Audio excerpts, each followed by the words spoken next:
কোরবানির ঈদ যেহেতু দরজায় কড়া নাড়ছে, তাই এর মধ্যেই কিন্তু ঈদের সমস্ত প্রিপারেশন নেওয়া শুরু হয়ে গিয়েছে। ঈদের প্রস্তুতি নিতে মায়ের বাসায় কি কি করলাম সেই সবকিছু আজকের ব্লগে শেয়ার করতে থাকবেন। হ্যালো, আসসালামু আলাইকুম everyone, this is Lamis and welcome to Lamis and Shovon's. আচ্ছা, গত পরশু সন্ধ্যার সময় আমি আম্মুর বাসায় চলে গিয়েছিলাম, তাই একেবারে সন্ধ্যার চা নাস্তা দিয়েই কিন্তু আজকের ব্লগটা শুরু করছি। নাস্তা খাওয়া শেষ করতেই দেখলাম আম্মু আমাদের এলাকার লাইফ বেকারি থেকে এই বাটার বানগুলো নিয়ে এসেছে। এই বাটার বানগুলা যে এত বেশি মজা, তবে এই গোল গোল ছোট ছোট বাটার বানগুলো আমি জীবনের প্রথমবার দেখলাম। এর আগে আমি অলওয়েজ লম্বাটে শেপের বাটার বানগুলাই খেয়েছি, আর এগুলোর দামও কিন্তু তুলনামূলকভাবে বেশ কম।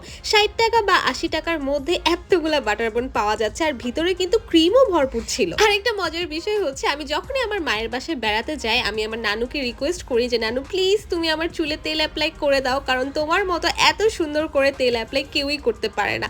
তো নানু কিন্তু তেল অ্যাপ্লাই করে সুন্দর করে একটা বেনিও করে দেয় আমাকে। ও বাই দ্য ওয়ে, তোমাদের কার কার এই অভ্যাস আছে আমি জানি না, তবে আমের সিজন আসলেই কিন্তু আম দুধ ভাত আমার খেতেই হবে। আম্মু এখানে অনেক ঘন করে দুধ জাল দিয়ে রেখেছিল, এই দুধ দিয়ে আমি চিড়া আর আম দিয়ে রাতে ডিনারটা করেছি। তারপরে বেশ লম্বা একটা ঘুম দিয়ে সকালে উঠে ফ্রেশ হয়ে নিয়ে আর চিন্তা করছিলাম যে আজকের ব্রেকফাস্টে কি করা যায়। তো এখানে 2টা ডিম সিদ্ধ বসিয়ে দেই আমার আর নানুর জন্য, আর আম্মু আগে থেকেই দুধ চা বানিয়ে রেখেছিল। আজকের ব্রেকফাস্টটা আমি খুবই সিম্পল রেখেছি। সেদ্ধ ডিমের উপরে হালকা একটু গোলমরিচ ছিটিয়ে দিয়েছিলাম, সেই সাথে কিছু বাদাম, আর চা তো অবশ্যই থাকবে। যাদের শরীরে রক্ত স্বল্পতা বা হিমোগ্লোবিনের পরিমাণ কম আছে, তারা যদি সকালে একটা ডিম সিদ্ধ খেতে পারে তাহলে কিন্তু অনেক উপকার হয়। এদিকে আমি ব্রেকফাস্টটা শেষ করতে করতেই দেখি আমার আম্মু আমাদের হেল্পিং হ্যান্ড খালাকে দিয়ে বেশ কয়েকটা সুন্দর সুন্দর পেয়ারা এনে রেখেছিল। চোখের সামনে মাশাআল্লাহ এত ফ্রেশ আর সুন্দর পেয়ারা দেখে কি না কেটে পারি, তোমরাই বলো। তো সবাই মিলে এই পেয়ারাগুলো ভাগযোগ করে খেলাম, আর কিচেনে ঢুকেই দেখি আম্মু এখানে দুধ জাল দিচ্ছে। কিছু আজকে খাওয়া হবে, কিছু ঈদের দিনের জন্য রাখা হবে।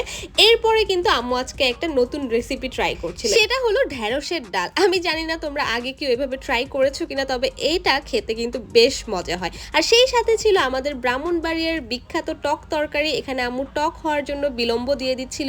এই বিলম্ব দিয়ে টকের তরকারিটা গরমের সময় এত যে ভালো লাগে, যারা ট্রাই করেছো তারাই একমাত্র জানবে। আচ্ছা, লাঞ্চের জন্য আরো ছিল কাঁঠালের বিচির ভর্তা। এই ভর্তাটা এত যে মজা হয়েছিল, ট্রাস্ট মি, দুপুরের মধ্যেই কিন্তু আমরা সবাই এটা শেষ করে ফেলেছিলাম। বিকেলের দিকে দেখলাম আম্মু প্রয়োজনীয় কিছু বাজার সদাই করে নিয়ে এসেছে কোরবানি ঈদের জন্য।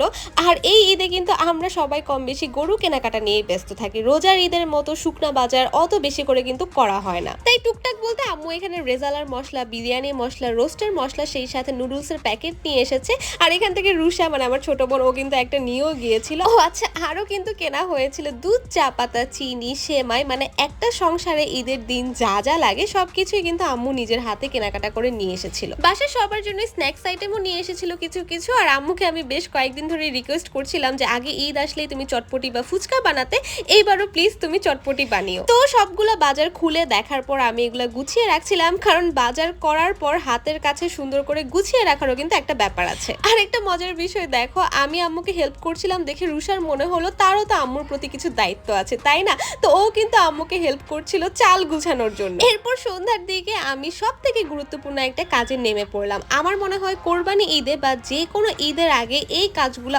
অবশ্যই করে রাখা উচিত, না হলে ঈদের দিন কিন্তু অনেক টাইমও ওয়েস্ট হয় আর অনেক প্রেশারও পড়ে যায় কাজের। আর সেই কাজটা হলো বেশি করে আদা রসুন পেস্ট করে রাখা আর পেঁয়াজ কেটে রাখা।